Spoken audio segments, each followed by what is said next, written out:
Bhai aur behno, presenting the most interesting and entertaining character.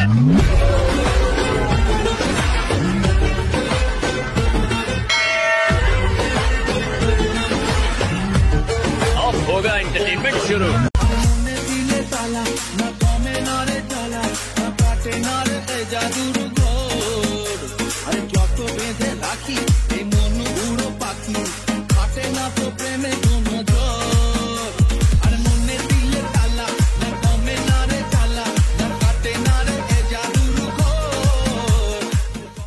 Once more! Once more! Once more!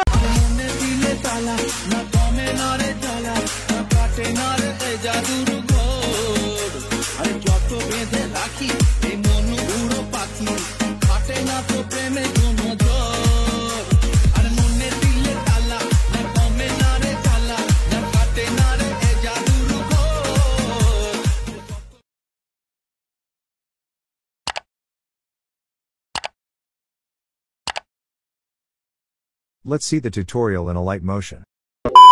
এই video description box থেকে XML কিংবা প্রিসেটে elite motion input করার পরে তোমাদেরকে elite মোশনটিকে open করে নিতে হবে। দেন পরের অপশানে যেতে হবে গেস এই বিটম্যাপ ওপেন করতে হবে। তো বিটম্যাপ ওপেন করলে তোমাদের সামনে একটা ইন্টারফেস শো হবে। তো আমি সব কিছু করে রেখে দিয়েছি। তোমাদের সাথে কী করতে হবে, এখানে যে গ্রিন কালারের যে ফটোগুলো দেখতে পাচ্ছ লেয়ারগুলো, ওখানে দাদা ফটোগুলিকে ক্রপ করে রিপ্লেস করতে হবে। করলেই তোমাদের ভিডিওটি কমপ্লিট হয়ে যাবে, ঠিক আছে। তো তার আগে যে কাজটা করতে হবে, যে টেক্সটগুলো লিনেসগুলো রয়েছে ওই লিনেসের টেক্সটের ফন্টটাকে চেঞ্জ করতে হবে। ফন্টটার লিঙ্ক তোমরা এই ভিডিও ডিসক্রিপশন বক্সে পেয়ে যাবে। তো তোমরা যদি না জানো কীভাবে এলাইট মোশনে কাস্টম ফন্ট ইম্পোর্ট করে এটাকে ব্যবহার করবো, তাহলে অন্যান্য ভিডিও দেখে নাও কিংবা ডেডিকেটেড একটা ভিডিও করে রেখে দিয়েছি, যেটার লিঙ্ক তোমরা এই ভিডিও ডিসক্রিপশন বক্সে পেয়ে যাবে। তোমরা কোনো আমি আর এক্সট্রা করে দেখাচ্ছি না। তো এবারে কী করতে হবে, এই লেয়ারগুলোকে ফটো রিপ্লেস করতে হবে। তার জন্য তোমাকে ব্যাগ এসে কী করতে হবে, ফটোগুলোকে অ্যাট ফার্স্ট 9:16 রেশিওটা ক্রপ করতে হবে। তার জন্য প্লাস আইকনে ট্যাপ করতে হবে, 9:16 রেশিওটা সিলেক্ট করে নিতে হবে। দেন ক্রিয়েট করে ট্যাপ করে প্লাস আইকনে ট্যাপ করতে হবে ফটো অ্যাড করার জন্য। মিডিয়া অপশানে যেতে হবে, এআর অপশানে ট্যাপ করে তোমার যে ফোল্ডারের ফটোগুলো রয়েছে সেটাকে ওপেন করতে হবে। একটা ফটোকে সিলেক্ট করতে হবে, ফটোটাকে তোমরা অ্যাডজাস্ট করে নেবে, ঠিক আছে। অ্যাডজাস্ট হয়ে ব্যাগ এসে স্যার আইকনে ট্যাপ করবে, কারণ PNG এখানে ট্যাপ করে এক্সপোর্ট করে নিতে হবে। তো এরকম করে ফটোটাকে ক্রপ করে নেওয়ার পরে তোমাকে সেভ করে নিতে হবে, তাহলে ডিটেলস সেভ হয়ে যাবে। তো এরকম করে আরেকটা ফটোকে তোমাদেরকে কী করতে হবে, 9:16 রেশিওতে ক্রপ করতে হবে। সেম প্রসেস ব্যাগ এসে স্যার আইকনে ট্যাপ করতে হবে, এক্সপোর্ট করতে হবে। সিম্পল এটা করে সেভ করে তোমাকে ব্যাগ আসতে হবে। নিউ প্রজেক্টটাকে সিম্পলি ডিলিট করে সেই প্রিসেট ওপেন করতে হবে। তো এবার দেখে নাও, এই যে লেয়ারটা রয়েছে ওপরে এর অঙ্কন আর ফ্ল্যাগের চিহ্ন রয়েছে, ওটাকে বাদ দিতে হবে, ঠিক আছে। আর যেই সব ফটোগুলোতে ফটো লেখা রয়েছে ওখানে ফটো অ্যাড করবে। তো এখানে কি লেখা রয়েছে ফটো 1, তো এটাকে ফটো 1 অ্যাড করতে হবে। তার জন্য কি করতে হবে, কালার একটা অপশানে যেতে হবে, দেন এখানে ট্যাপ করতে হবে।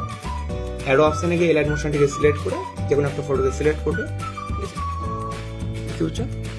দেন পরের ফটোকে সিলেক্ট করতে হবে, সেম ফটোকে সিলেক্ট করে প্লাস এখানে ট্যাপ করে দিতে হবে। এখানে দেখতে হচ্ছে ফটো 1 লেখা রয়েছিল, এই দেখো ফটো 1। তো ফটো 1 এখানেও অ্যাড করতে হবে। তো এই ফটোকে কত দূর অ্যাড করতে হবে দেখে নাও, যেই সব ফটোগুলোতে ফটো 1 লেখা রয়েছে। আর যদি না বুঝতে পারো কী করবে, যদি না হলে ডবল বিটের আগে পর্যন্ত যতগুলো ফটো রয়েছে সবগুলোতে এটা করে নেবে। দেখতে পাচ্ছ, এই ফটোটাতে ফটো 1 লেখা রয়েছে, এত তো করে দেবো। দেন ডবল বিটের পরে যে ফটোটা সিলেক্ট করবো, এখানে লেখা রয়েছে ফটো 2, তো এখানে সেকেন্ড ফটোকে সিলেক্ট করে প্লাস আপনার ট্যাপ করে দেবো। তো খুবই সহজে তোমরা এই ভিডিওটা এইরকমভাবে তৈরি করে নিতে পারবে। তো ভিডিওটা তৈরি করতে যদি তোমাদের কোনো সমস্যা হয় তো কমেন্ট বক্সে জানিয়ে দাও। আর আমি এই ভিডিওতে যতগুলি ফটো ব্যবহার করেছি সবগুলি ফটো তোমরা আমার টেলিগ্রাম চ্যানেল পেয়ে যাবে। টেলিগ্রাম চ্যানেলের লিঙ্ক তোমরা এই ভিডিও ডেসক্রিপশন বক্সেও পেয়ে যাবে। জাস্ট এরকমভাবে তৈরি হয়ে যাবে। তো ডান, ভিডিও তো কমপ্লিট। ভিডিওটাকে সেভ করার জন্য কি করতে হবে, স্যার এখন ট্যাপ করতে হবে, এখানে রেজুলেশন সিলেক্ট করে এক্সপোর্ট করে নিতে হবে। ভিডিওটি যদি তোমাদের ভালো লেগে থাকে তাহলে ভিডিওতে লাইক দেবে এবং চ্যানেলটি সাবস্ক্রাইব করে দেবে। দেখা হচ্ছে পরের ভিডিওতে।